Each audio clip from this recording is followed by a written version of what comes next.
Well, ladies and gentlemen, Tales of the Empire has been released a bit earlier than I expected. It is just after midnight here in the UK on Saturday, and usually shows on Disney are released at 8 AM UK time, with the exception of Ahsoka, which was more around 3 AM.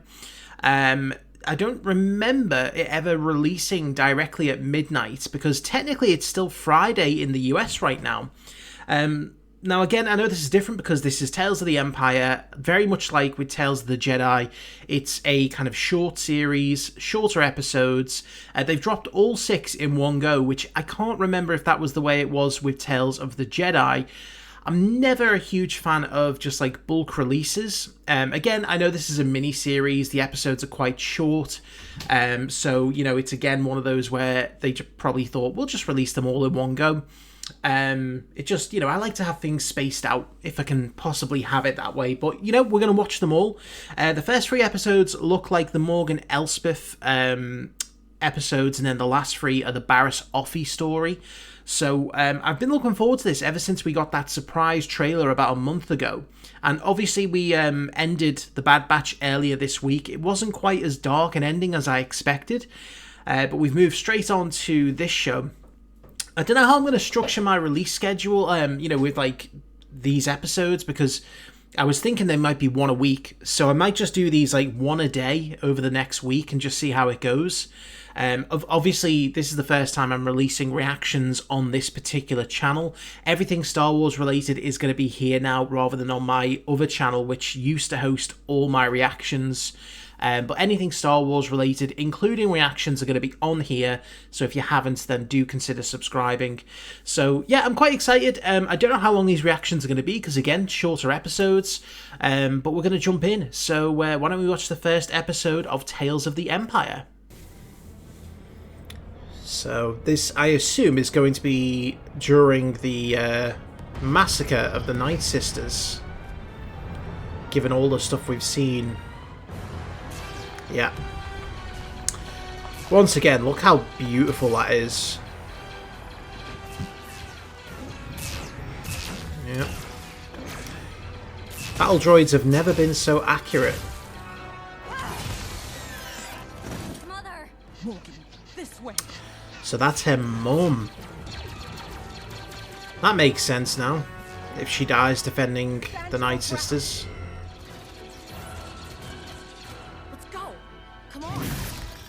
Oh, shit. Yep, you're going somewhere, just not where you thought. Seeing him again is great.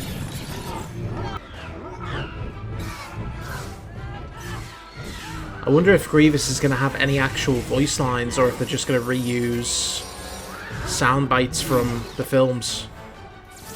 He looks great. Look at that.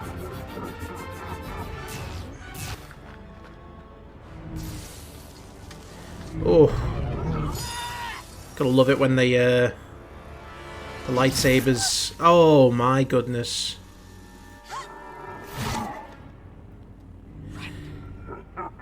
Yeah, watching your mum die will... Oh my goodness. That'll leave you with some trauma.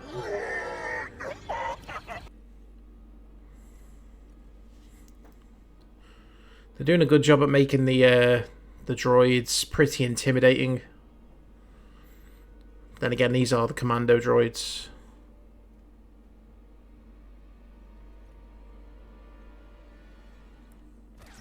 Oh, man. Yeah.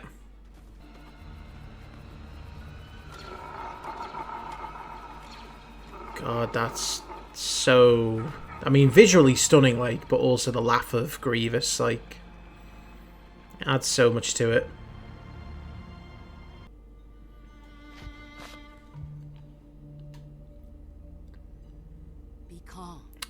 You are under the protection of the Mountain Clan now.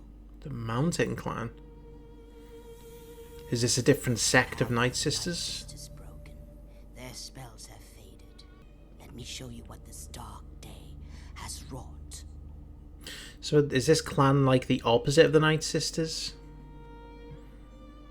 They don't use dark side magic. You are welcome to stay with the Mountain Clan until you decide your new path. Didn't even realize there were. I mean, I know there's different races that lived on Dathomir, but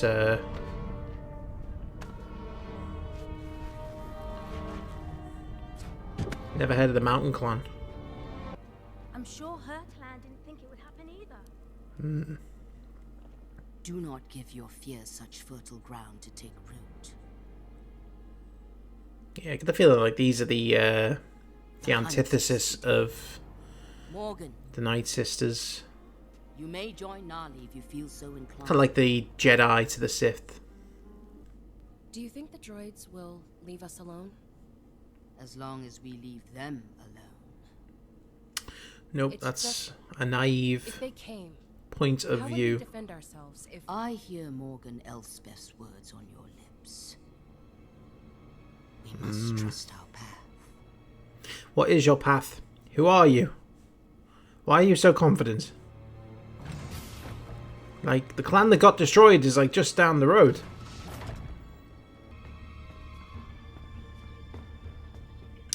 Uh-oh. That looked like a probe droid.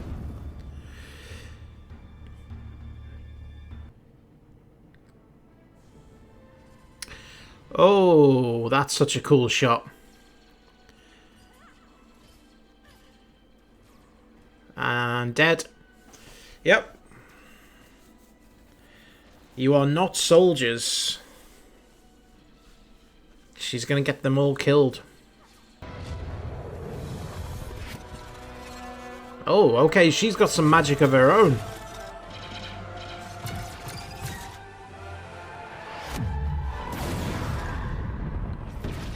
That's impressive.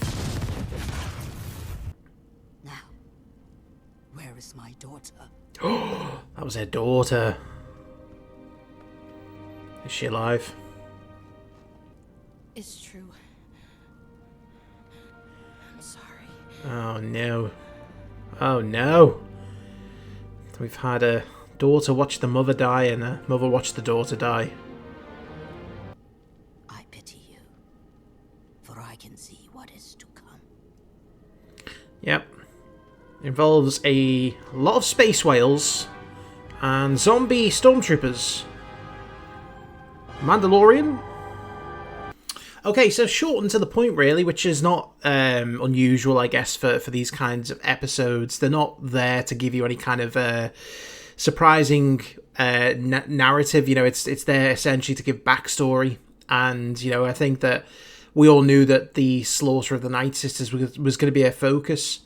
It's always good to see Grievous back on screen, though in a limited capacity. You know, they didn't really do much with him here other than just be the one to, you know, kill Morgan's mother. Again, the animation looks fantastic. It's come such a long way, and the environment here with fire and the kind of red hues is just so well suited to the animation style. But you can see what they're trying to do. They're trying to give us a little bit of insight into, you know, Morgan's background. Maybe just give a little bit of sympathy to her plight, you know, to show how she started on the road to becoming a bit of a dictator, you know, in line with the Empire and Thrawn, and why, you know, she's probably very attached to her people. It'd be interesting to see, you know, obviously at the beginning she had the markings on her face. I would be interested to see if those same markings are what comes back on Peridia.